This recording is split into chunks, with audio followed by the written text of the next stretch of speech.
Existe una ley silenciosa que gobierna gran parte de la historia humana, aunque pocos se atreven a admitirlo. No es el brillo de los individuos, no es el coraje de los héroes, ni siquiera la sabiduría de los filósofos lo que más a menudo moldea el destino de las naciones. Es la colectividad, la masa, la multitud sin rostro que se agita, arrolla y destruye con la fuerza de algo tanto embriagador como aterrador. Y sin embargo, dentro de esa masa, cada persona susurra la misma ilusión reconfortante. Estoy pensando por mí mismo, pero detente. Pregúntate, ¿alguna vez has pensado un pensamiento verdaderamente intacto, sin la voz de otro? ¿Cuántas de tus opiniones, de tus posturas morales, incluso de tus miedos más profundos, son genuinamente tuyos? ¿Y cuántos te fueron dados por la orquesta invisible de la sociedad, la familia, la política, la religión y la cultura? La paradoja es profunda. Cuanto más crees que eres libre, más probable es que estés encadenado. Cuanto más seguro te sientes de que tus decisiones son autónomas, más probable es que hayan sido susurradas en tu mente por la locura de la multitud. Las multitudes alguna vez aplaudieron a gladiadores despedazándose en las arenas. Naciones enteras vitorearon mientras ardían brujas en la hoguera. Personas marcharon con alegría hacia las guerras, convencidas de que eran justas. En cada giro, el individuo fue tragado por el hechizo colectivo, creyéndose noble, justo, iluminado, cuando en realidad estaba siendo arrastrado por una corriente invisible. ¿Está esta locura realmente detrás de nosotros? ¿O solo ha cambiado de máscara? Hoy ya no nos reunimos en anfiteatros ensangrentados. En su lugar, nos congregamos en escenarios digitales. Ya no levantamos antorchas, levantamos hashtags. Ya no quemamos herejes en la hoguera. Los cancelamos con una pulsación de tecla. Los instrumentos de la locura han cambiado, pero la maquinaria psicológica sigue siendo la misma. La multitud exige lealtad, conformidad y sacrificio. Exige que silencies la voz temblorosa de tu conciencia individual. Y tú, creyéndote racional, obedeces. Lo que hace aún más inquietante este fenómeno es lo fácil que resulta. Pensar con la multitud es liberarse de la aplastante carga de la soledad. Es más sencillo corear consignas que luchar con verdades incómodas. Es más fácil asentir que soportar el exilio. Es más cómodo fundirse en el rugido que enfrentar el insoportable silencio de estar solo. Aquí se plantea la gran pregunta: si la mayoría de las personas a lo largo de la historia han sido seducidas por la locura colectiva, ¿qué te hace estar tan seguro de que tú no formas ya parte de ella? Deslizas, consumes, estás de acuerdo, compartes. La descarga de dopamina que brinda el sentimiento de pertenencia fluye por tus venas, pero ¿quién está pensando? ¿Quién, en lo profundo del silencio, está formando un pensamiento auténtico? Carl Jung advirtió una vez que cuanto más grande es la multitud, más insignificante se vuelve el individuo. Cuando te disuelves en la masa, tu esencia se diluye hasta que no queda nada más que un eco vago de ti mismo, tu singularidad, tu chispa, tu voz interior, todo entregado a cambio de la seguridad de pertenecer. Pero la seguridad tiene un precio, y ese precio eres tú mismo. La pregunta se agudiza entonces. ¿Y si la locura más peligrosa no es la que aúlla en las calles, sino la que susurra dentro de tu propia mente diciéndote: soy libre, soy racional, soy independiente? Cuando en verdad ya has sido devorado. El escenario está listo, la tensión aumenta, y ahora debemos mirar hacia las sombras, hacia las raíces psicológicas y filosóficas de por qué las multitudes devoran las mentes, por qué la mayoría no puede pensar por sí misma y por qué la rebelión contra esta ley es el acto más raro y, sin embargo, más urgente de todos. La tragedia de la mente humana no es solo que se doblega a la voluntad de la multitud, sino que lo hace de manera voluntaria, a menudo con alivio. Para comprender esta rendición, debemos mirar bajo la superficie, dentro de la maquinaria de la psicología y la filosofía, donde las raíces del conformismo se retuercen y enroscan. Friedrich Nietzsche advirtió sobre el instinto de rebaño, la compulsión primitiva de los humanos de fundirse con la mayoría. Para él, la moralidad misma no era más que las preferencias codificadas del rebaño, diseñadas para proteger su mediocridad. Lo que la mayoría llama bueno rara vez es la voz de la conciencia, es el susurro de la seguridad. Desobedecer es arriesgarse al exilio, y el exilio se siente como la muerte. Carl Jung vio el mismo peligro desde otro ángulo. Para él, el inconsciente porta consigo arquetipos antiguos, patrones de pensamiento y conducta heredados de generaciones incontables. Cuando te mueves con la multitud, no es simplemente presión de pares. Es el despertar de algo ancestral en tu sangre, algo más antiguo que la razón misma. En el rugido de la multitud, sientes por un instante que perteneces a algo eterno. Ya no eres un individuo frágil, sino un recipiente de poder colectivo. Arthur Schopenhauer rastreó este problema hasta una raíz aún más oscura, la voluntad ciega e insaciable de vivir que impulsa a toda criatura. Pensar por ti mismo es dar un paso fuera del flujo de esta voluntad primordial, resistir su exigencia de supervivencia a toda costa. Pero la voluntad es astuta. Te dice, no te aísles, no resistas al grupo, quédate con ellos, te protegerán. Pertenecer significa sobrevivir, y así entregas el pensamiento al instinto, la libertad a la seguridad. Sin embargo, paradójicamente, lo que se siente como supervivencia suele ser muerte espiritual. Aldous Huxley escribió una vez que la forma más sencilla de organizar una cruzada en favor de una buena causa es prometerle a la gente que tendrá la oportunidad de maltratar a alguien.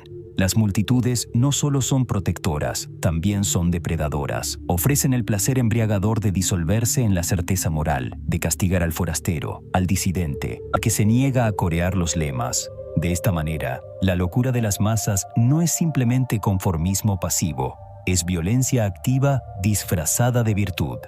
Pero, ¿por qué existe esta maquinaria en nuestro interior?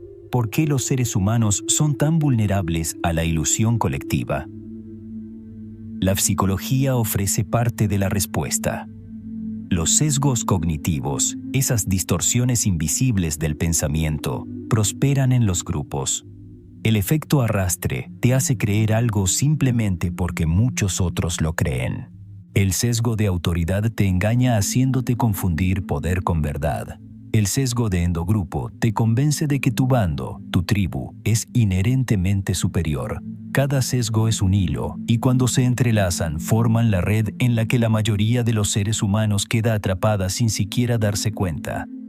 Considera el cerebro mismo. La evolución no lo diseñó para la verdad, sino para la supervivencia.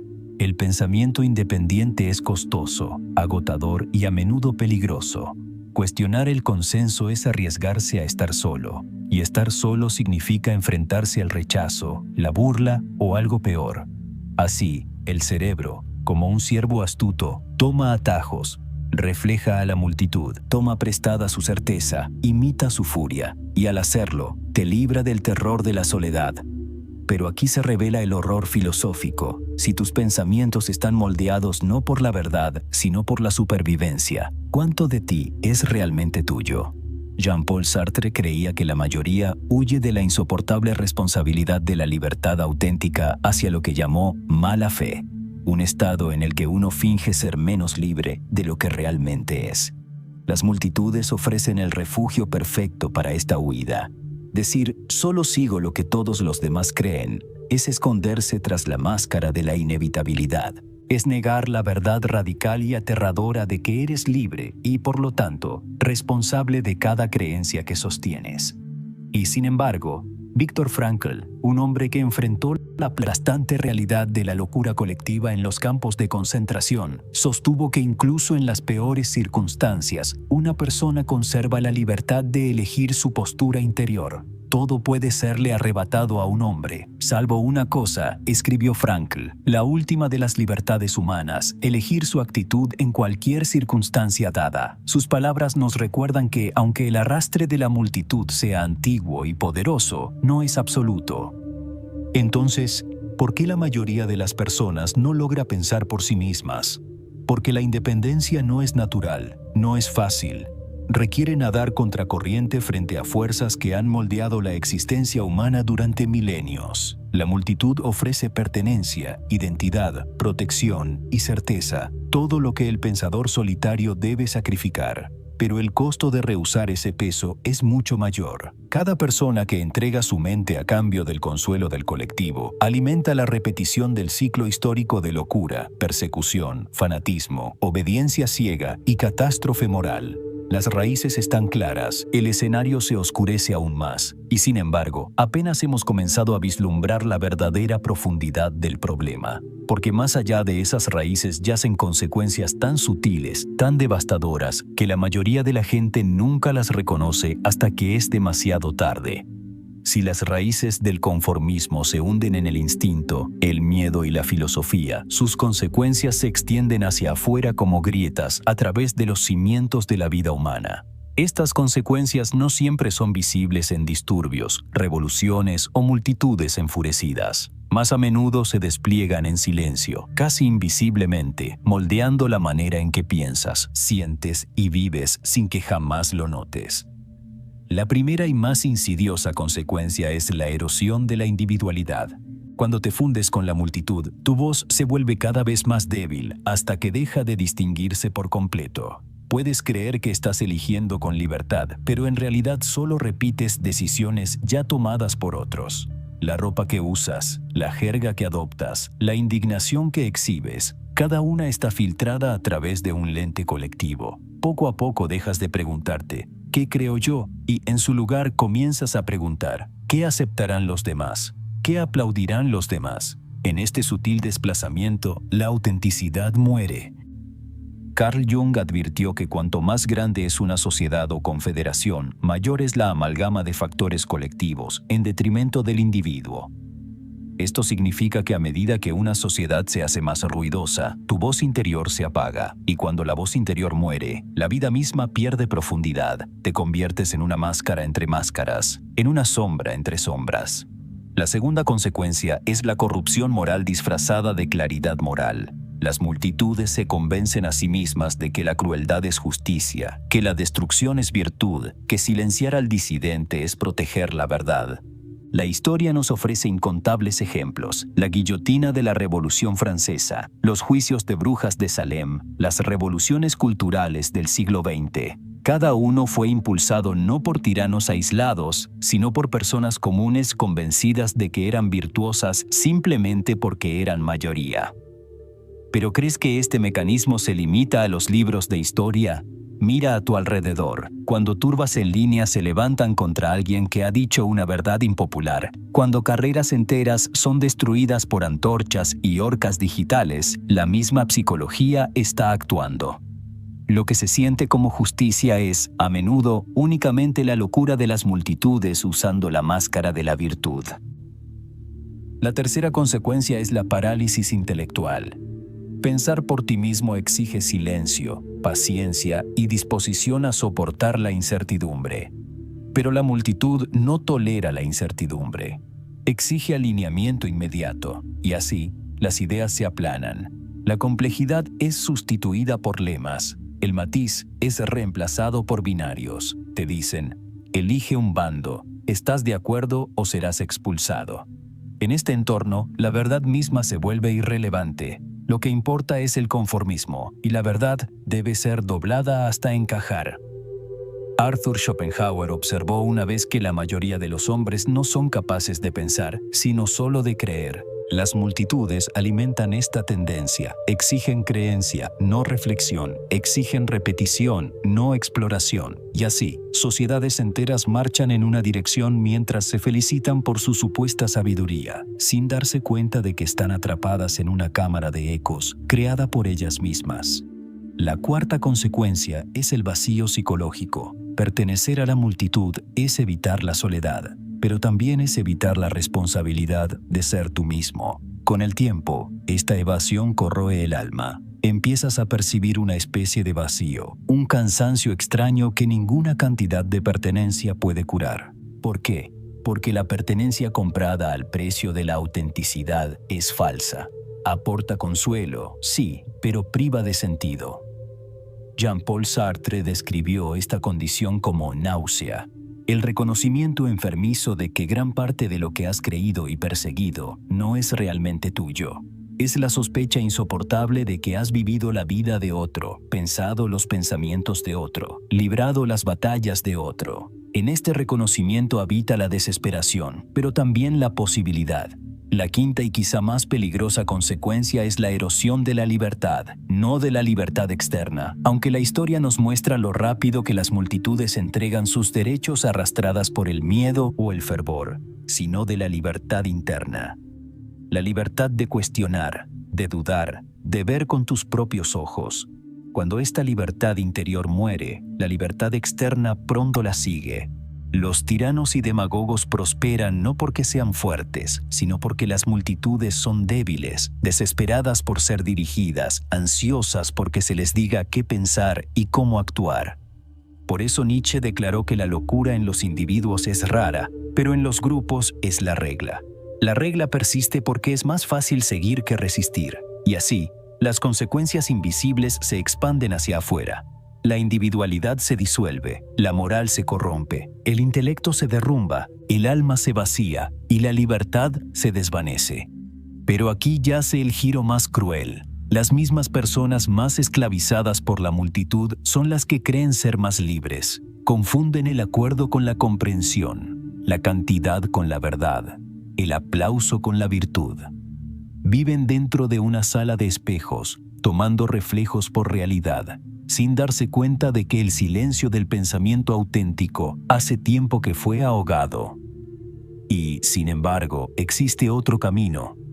Una rebelión tan rara, tan radical, que la mayoría nunca la intenta. El camino de liberarse de la locura de las multitudes, de reclamar la aterradora pero liberadora soledad del pensamiento auténtico. La pregunta ahora no es si las consecuencias son reales, lo son.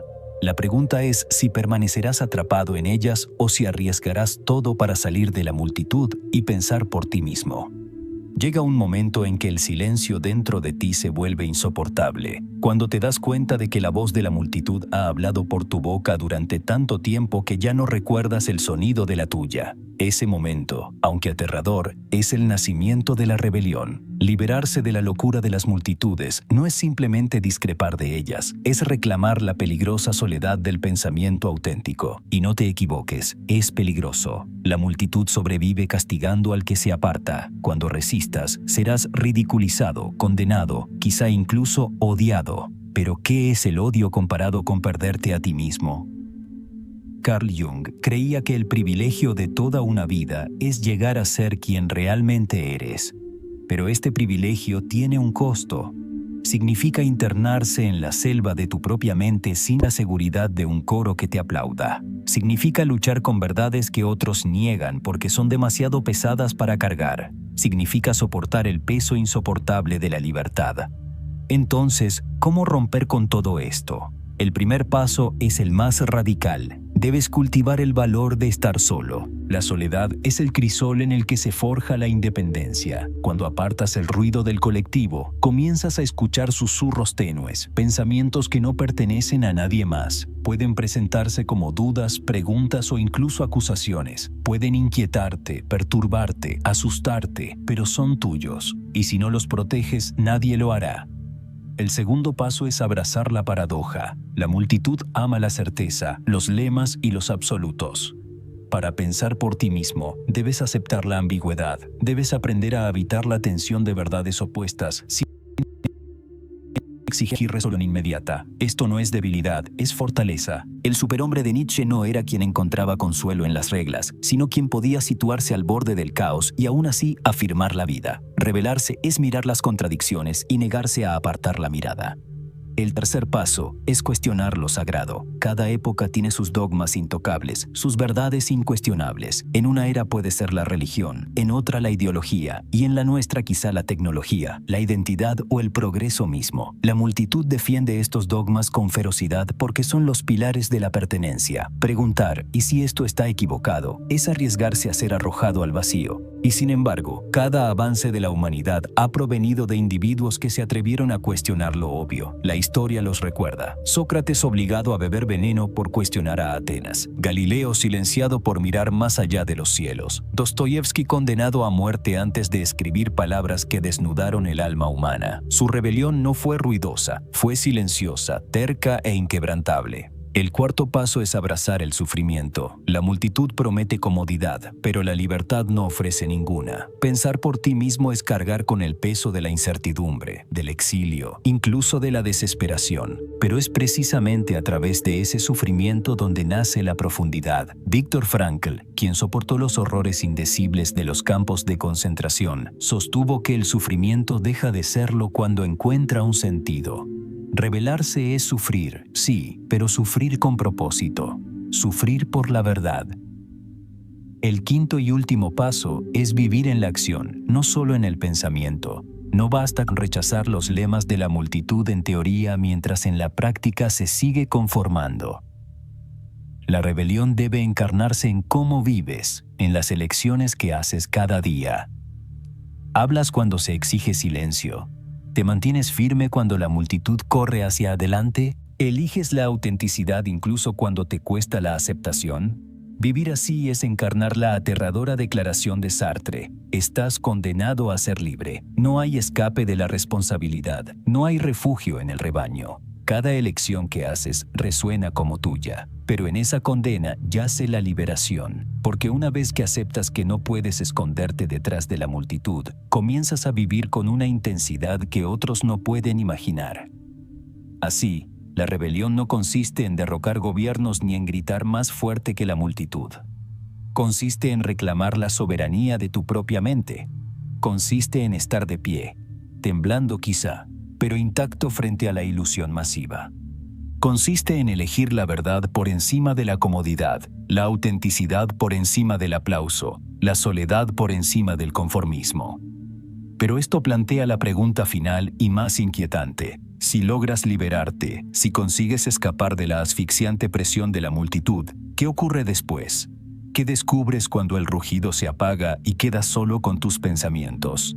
La respuesta no es sencilla ni segura, porque lo que espera al otro lado de la rebelión no es comodidad, sino revelación. Una verdad tan aguda, tan transformadora, que corta todo lo que alguna vez creíste. Es la verdad definitiva, la realización final que cambia no solo tu manera de pensar, sino tu manera de existir.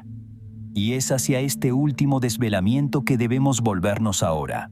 Cuando la multitud calla y queda solo, la primera sensación no es libertad, sino miedo. El aire parece más delgado, el mundo más hostil. Sientes la punzante soledad de estar fuera del círculo de luz, observando las sombras danzar sin ti. Y sin embargo, esa soledad es la puerta hacia la verdad suprema. La verdad es esta. La mayoría de las personas no puede pensar por sí misma porque teme el peso de la existencia. Pensar de manera independiente no es simplemente sostener opiniones distintas, es enfrentar directamente el abismo sin el velo reconfortante de las ilusiones colectivas. La multitud ofrece respuestas prefabricadas, sentido, moralidad, pertenencia, te dice quién eres y por qué importas. Pero cuando te alejas, esas respuestas se disuelven. Te ves obligado a confrontar el hecho insoportable de que nadie te entregará la verdad. Debes crearla tú mismo. Esta es la realización definitiva, que la libertad no se concede, se crea. Nietzsche llamó a esto amor fati, el amor al propio destino. Para él, la forma más alta de fortaleza no era escapar del sufrimiento ni esconderse en la seguridad del rebaño, sino abrazar el caos de la vida como propio. No exigir que la existencia se justifique, sino justificarla a través de tu propia afirmación. Cuando te liberas de la locura de las multitudes, pierdes el narcótico de la certeza. Pero, a cambio, obtienes algo infinitamente mayor, la oportunidad de convertirte en el autor de tu propio ser. Carl Jung advirtió esta verdad en su advertencia. El mundo te preguntará quién eres, y si no lo sabes, el mundo te lo dirá. Liberarse significa negarse a que el mundo responda por ti. Es tallar tu identidad desde el silencio, luchar con tus propias profundidades hasta que emerja algo auténtico.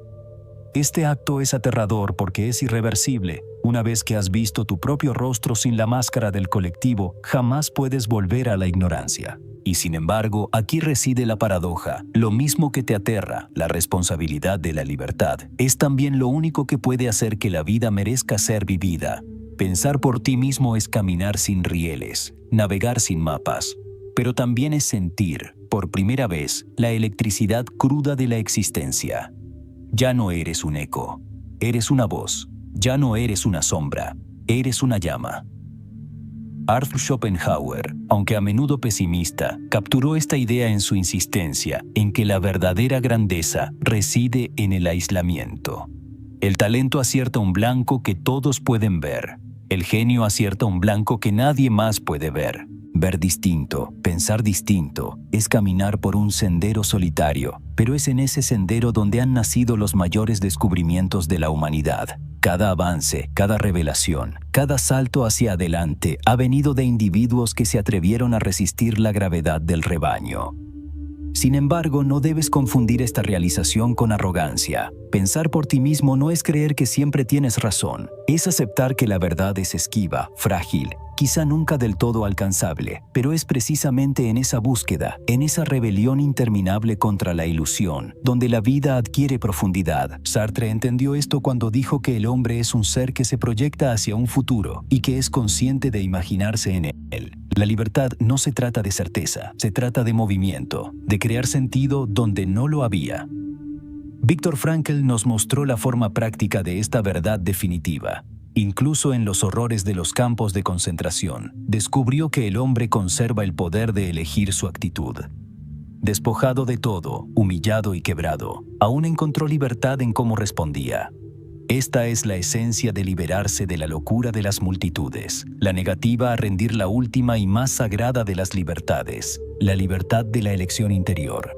Aquí te enfrentas, entonces, al último y más inquietante de los dilemas. Unirte a la multitud es escapar del miedo, pero perderte a ti mismo. Liberarte es enfrentar el miedo, pero encontrarte. Un camino ofrece seguridad sin sentido. El otro ofrece peligro, sufrimiento y soledad, pero también la posibilidad de estar plenamente vivo. La verdad definitiva es simple pero despiadada. Nadie puede pensar por ti. Nadie puede elegir por ti. Nadie puede vivir por ti. Si entregas esta responsabilidad a la multitud, no vives en absoluto. Solo existes como función, como reflejo, como engranaje de una máquina que ni sabe ni le importa quién eres. Pero si la abrazas, si te atreves a pensar por ti mismo, entras en un reino de libertad tan vasto que redefine lo que significa ser humano. Y así, la paradoja se resuelve. La locura de las multitudes es la regla, pero también lo es la posibilidad de rebelión. Pensar por ti mismo es raro, vivir por tu propia llama lo es aún más, pero quienes se atreven descubren algo que la multitud jamás conocerá, que la libertad no es comodidad, sino fuego, y en ese fuego, aunque queme, finalmente cobras vida.